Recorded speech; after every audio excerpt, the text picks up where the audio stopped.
matondo mingi na cameraman na ngai oyo azali nsima ya masini mpona kobimisa ngai na bilili oyo. Alors message na ye nango na tongo ya lelo ezali mpona peuple ngala pe peuple mongo. Nazali kosadresse na tongo ya lelo na peuple ya Grand Équateur, c'est-à-dire peuple mongo pe na peuple ngala. Message na ngai ezali kosadresse pa na bango. L'heure a sonné. L'heure a sonné pour que totika colonie belge. L'heure a sonné pour créer notre propre État et pas wapi biso toko s'organiser pour na été to développer État na mabela bakoko na biso. L'heure a sonné. L'heure a sonné pour na kolongwa na lisanga ya lokuta oyo ba colon ba salaki yango pour na ko exploiter biso pe pour na ko appauvrir biso. L'heure a sonné ya biso bangala biso ba mongo pour na kolongwa na unité forcée ya RDC pour na ko créer notre propre État et pas wapi biso moko bangala biso moko ba mongo tokotambwisa État na biso. Parce que tokoki ko continuer te ko vivre na ba peuple barbare. Lokola le peuple katanga, c'est un peuple barbare. Tokoki ko continuer ko vivre ensemble te na peuple kivusien, un peuple barbare. Alors, biso bangala bama batata bandeko, tozali un peuple pacifique, un peuple oyo alingaka koloba bosembo, ou alingaka koloba vérité. Alors donc, yango nazali ko lancer soro penda na peuple ngala na tongo ya lelo, na peuple mongo na tongo ya lelo, pour que to prendre conscience que ngonga ekoki ya biso ya kotika colonie belge. Parce que soki toko continuer kaka na lisanga oyo, forcé oyo, basalaki yango na conférence de Berlin en 1885, alors donc bandeko, donc ezali pasi pona biso. Alors ngonga yango esili kokoka bama batata bandeko, to se concentrer pona ete to meka ko réorganiser État na biso. Nous avons un grand État qui est plus grand que la France. Alors, un État qui est plus grand que la France, France est organisé comme un pays développé, alors biso pe lokola tozana un pays le plus grand, alors donc toko s'organiser et pas wapi en tout cas kaka bandeko na biso bangala bako tambisa mboka na bango, kaka bandeko na biso bamongo bako tambisa mboka na bango. Alors donc makambo ya ko sangana ka oyo na les peuples barbares oyo bazali ata na pitié na bato te, alors eza lisusu te ngonga ekoki mpo na biso bangala to bima biso bamongo to bima na ini oyo ya lokuta oyo basalaki yango na 1885.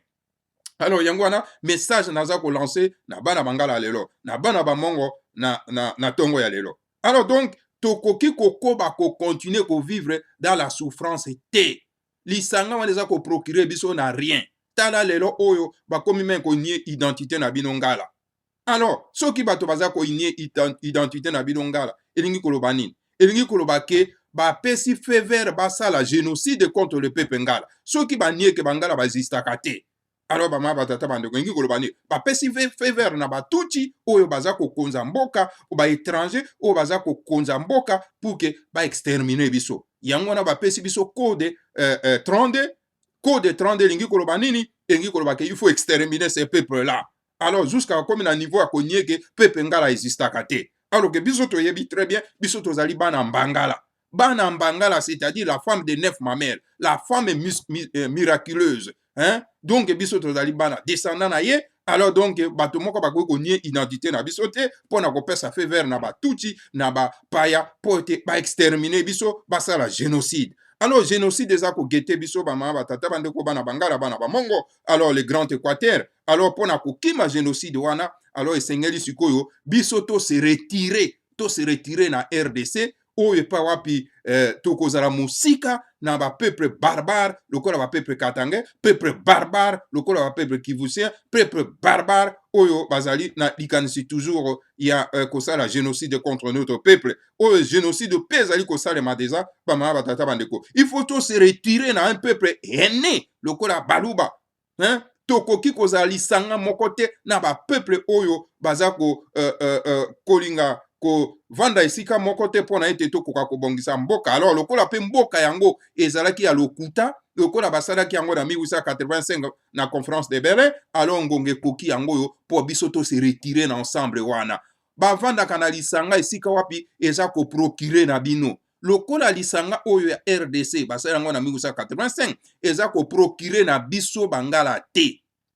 Eza koprocure na biso bamongo te, esengeli to se retire na lisanga wana. To sala oyo ya biso état. Tozali na un grand pays, oyo tobengi donc état mongala na état Mongolie, un grand pays riche na sous-sol. Alors pona nini tokoki kovanda toujours na lisanga oyo ezali koprocure biso eloko moko te. Alors yango naza ko lancer appel oyo na tous les bangala, en tout cas to prendre conscience pour que to meka ko récupérer notre état pour tout construire yango, tout moderniser yango, tout tia solo penda ba structure nécessaire ou ko permettre biso pour que tout développer, tout comme un pays développé, lokola ba pays nyonso ya mokili. Alors donc message oyo epesami solo penda na bino bana bangala, message oyo epesami solo penda na bino bana bamongo. Alors to meka ko sanga na liboke moko, to meka ko réfléchir, to meka ko yokana, to meka ko tala ndenge nini to ko s'organiser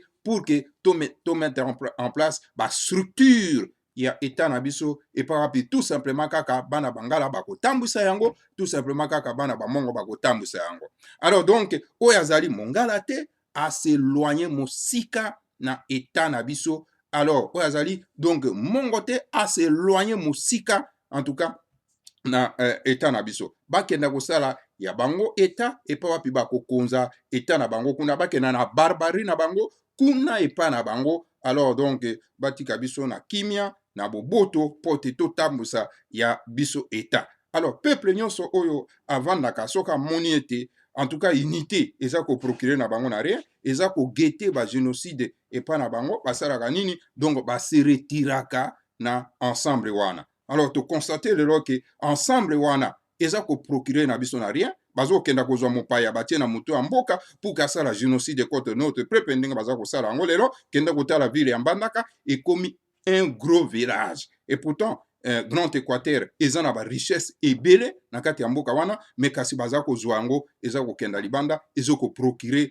na bandeko na biso te. Kenda kotala ville ya Lisala ekomi pauvre, donc banzela ezali te, bah, inondation partout plutôt. Alors parce que donc bah payo batie na mutu ya mboka porte bah exploiter biso, bah ça la génocide contre biso. Alors il est temps bah mama batata bandeko bana lisanga timati ya ko se retirer en tout cas na lisanga wana o eza ko procurer biso na eloko moko te. Alors yango naza ko lancer cet appel, n'est-ce pas, na bangala nyonso, naza ko lancer cet appel, n'est-ce pas, na ba mongo nyonso pour te to meka ko se concerter, to vande sika moko, to kanisa ndenge ni tokotia ba structure pa na biso, to tika nano RDC oyo ezali en tout cas lisanga moko ya lokuta oyo ba paya basali pour que eya ko bebisa mabele mabiso pour eya ko exploiter ba richesse na biso et pourtant ba imboka baza ko profiter na yango eloko te.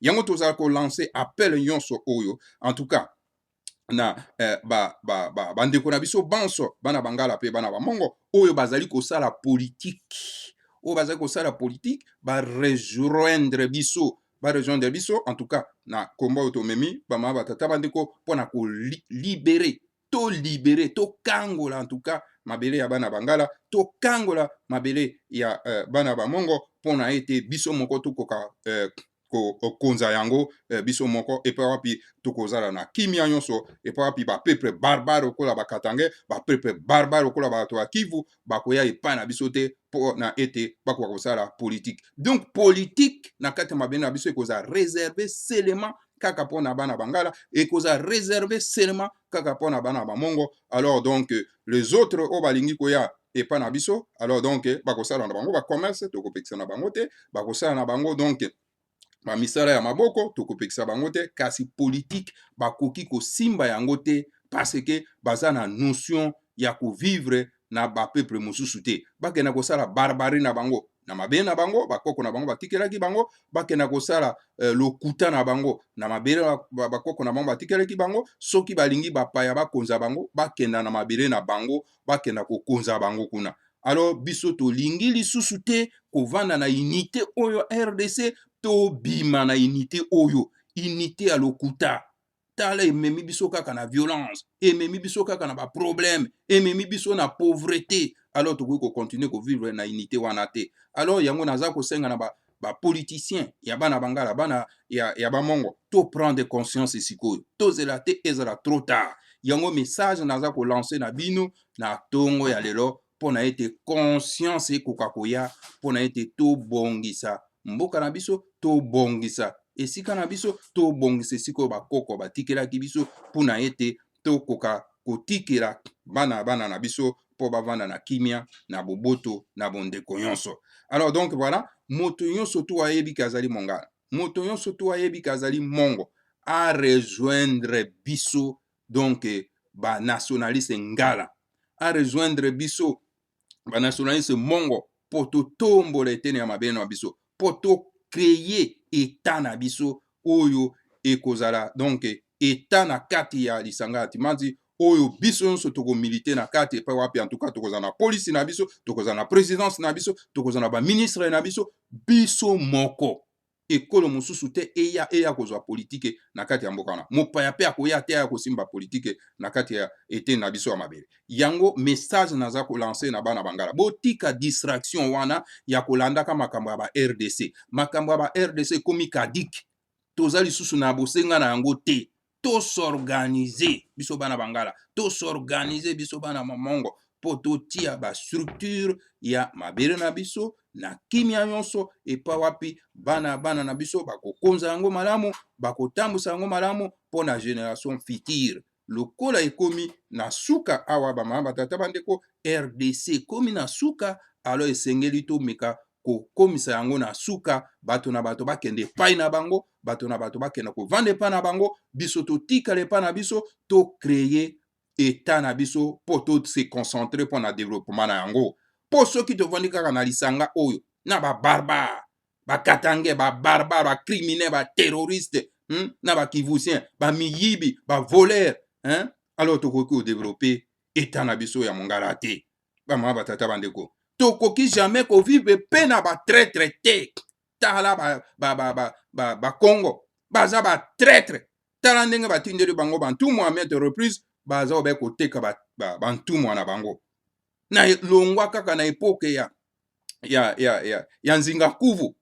Trahison koleka ti ya kipavita, trahison kozonga ti na mfumu kimbango, trahison tato ti tokomi na niveau ya Nemwanda Nsemi, trahison. Donc bakongo bazali na molimo ya trahison, alors que vivre avec un peuple qui trahit le ntumu ya Nzambi ezali mbeba monene. Bamama batata bandeko bana lisanga ya Timanzi. Alors donc bakongo bazali na molimo ya trahison, ya kotrahir. Alors kotrahir bantumu ya Nzambe, alors c'est un peuple oyo aza kokoma na malédiction. Alors c'est très dangereux. Tala nde makambo eleki solo penda na kati na Kinshasa epai wapi, en tout cas moko kaka ya bakongo akei kotrahir en tout cas ntumu ya Nzambe Nemwanda Nsemi oyo nani Mantezoro boyebi ya miso minene lokola crapaud.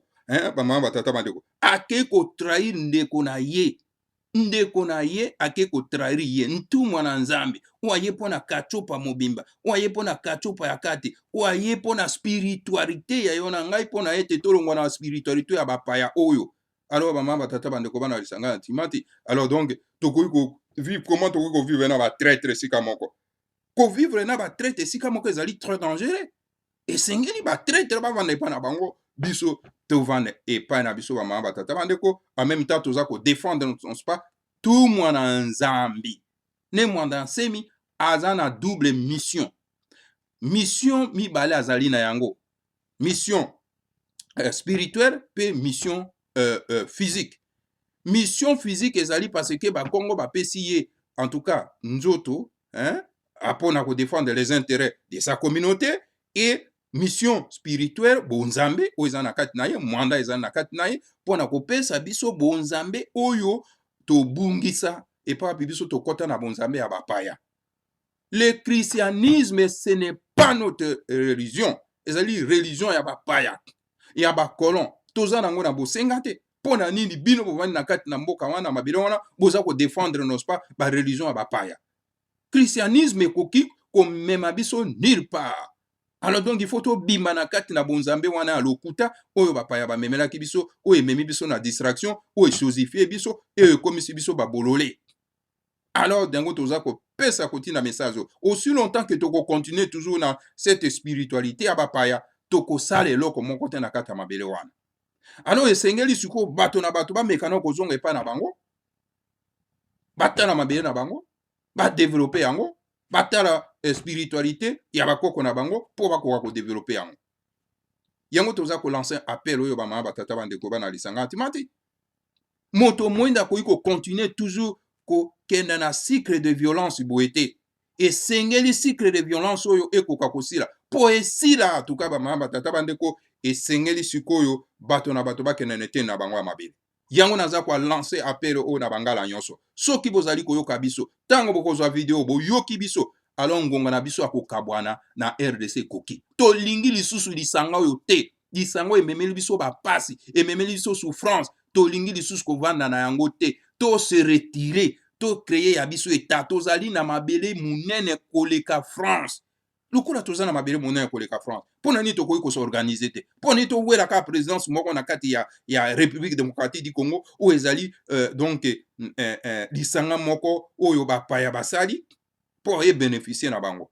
Toujours perdre de temps toujours tourner toujours rond bino bangala bozobanga nini mpona ete tose retire tozwa ya biso tocrée etat na biso kobanga eloko moko te toza na mabele toza na kita ebele mabele monene esengeli sikoyo tomeka kaka kotia bastructure tosorganize ese fini totelemisi mabele mabiso totambwisi mboka na biso epa wapi kaka bangala bakotambwisa epa wapi bamongo kaka bakotambwisa ete na bango ya mabele. Alors mpona nini toke kozala na lisanga moko oyo ezokoprocure biso souffrance kaka souffrance batie bino ti batie bino code 30 bokozwa poste te bokozwa esika mosala te et pourtant toza na mabele na biso. Mpona nini tokenda kowelela présidence moko ya RDC oyo ezali makambo ya bozoba oyo en tout cas ngonga esi ekoki mpo tobima na kati na bozoba oyo bamama batata bandeko bana bangala mpe bana bamongo. Alors donc soki bakatange balingi basala kibarabari na bango bakenda kosala kibarabari na bango na mabele na bakoko na bango toza na bango mabele moko te toza na bango bandeko te bango baza bakatange bakenda kuna kosala donc kogouverner mabele na bango kuna bango baza bakivusien toza na bango bandeko te bakenda kosala kibarabari na bango kuna na Kivu.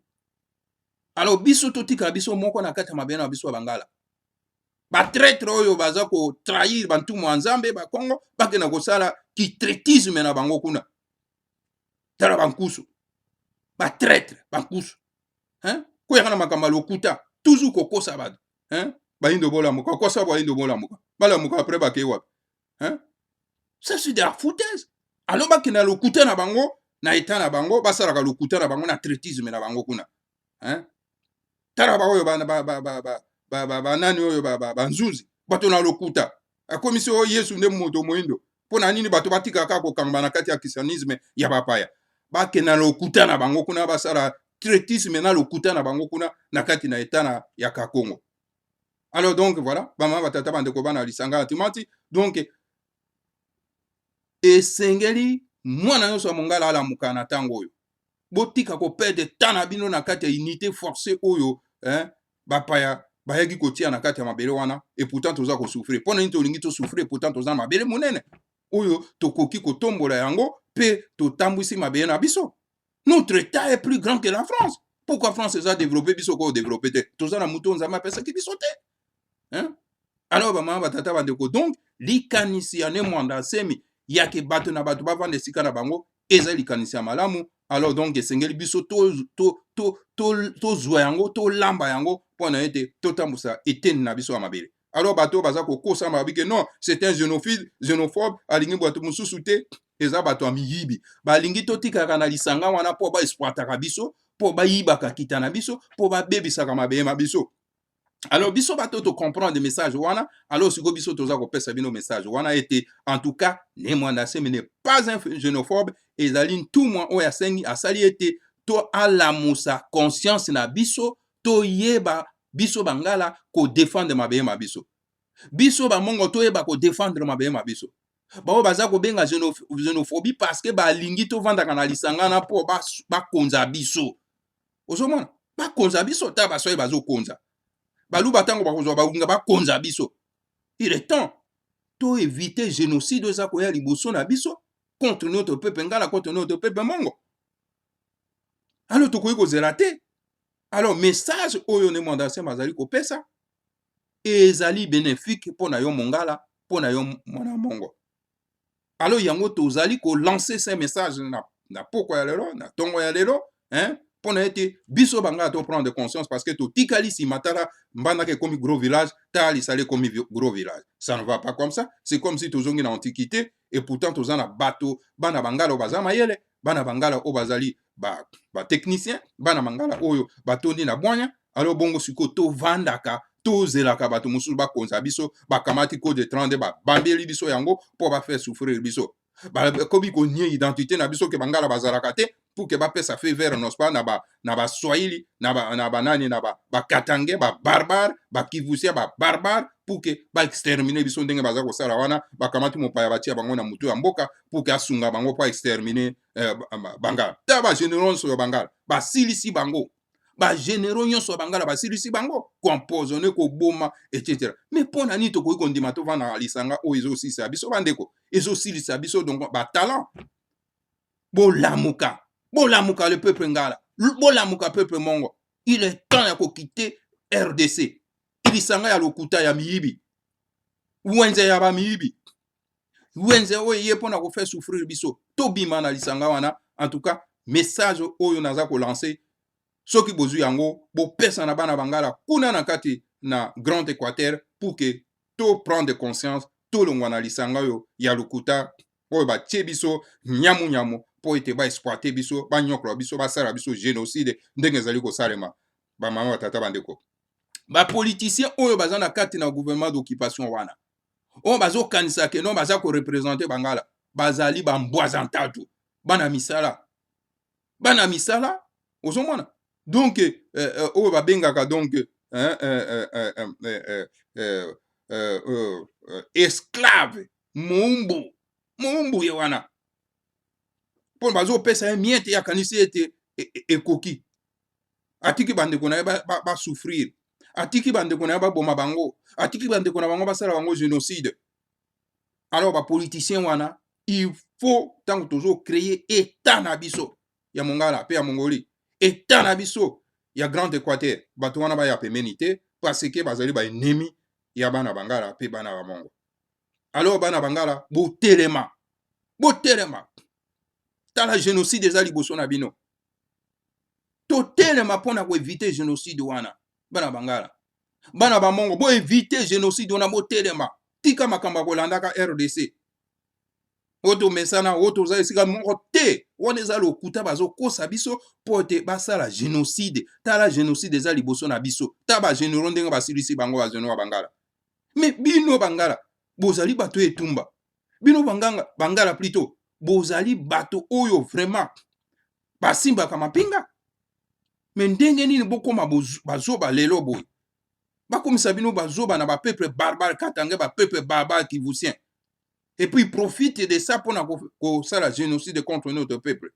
Non, je lance cet appel na bangala yon surtout to prendre conscience lelo to longwana lisanga oyo ya RDC ya lokuta oyo baye ko tia biso nyamu po ba nyonga biso po ba nyokolo biso po ba exploiter biso po ba bebisa mabe biso ba batata bandeko bana isanga timati. Voilà message oyo na ko pesa na poko alelo. Alors na ba oyo surtout oyo bazali ko buka lokuta pona et koloba ete en tout cas ne mandanse bazali xénophobe ezali ba miyibi on balingi ko embrouiller bato ko embrouiller bino bazo ko embrouiller bino hein po ba yiba mabe mabino po ba yiba kitambino ba teka zamba na bino bangala po ba teka mabe mai na bino bangala baza miyibi bazokosa. Alors biso to démasquer le kuta na bango. Alors donc ekozwa esika te. Donc biso to landi vision ya Nemwanda Nsemi ezali malamu pona kobimisa biso na souffrance. Voilà, natiki bino. En tout cas tokutana bino lisusu mbala nsima. Kimia pe boboto ezala epa na bino matondo mingi.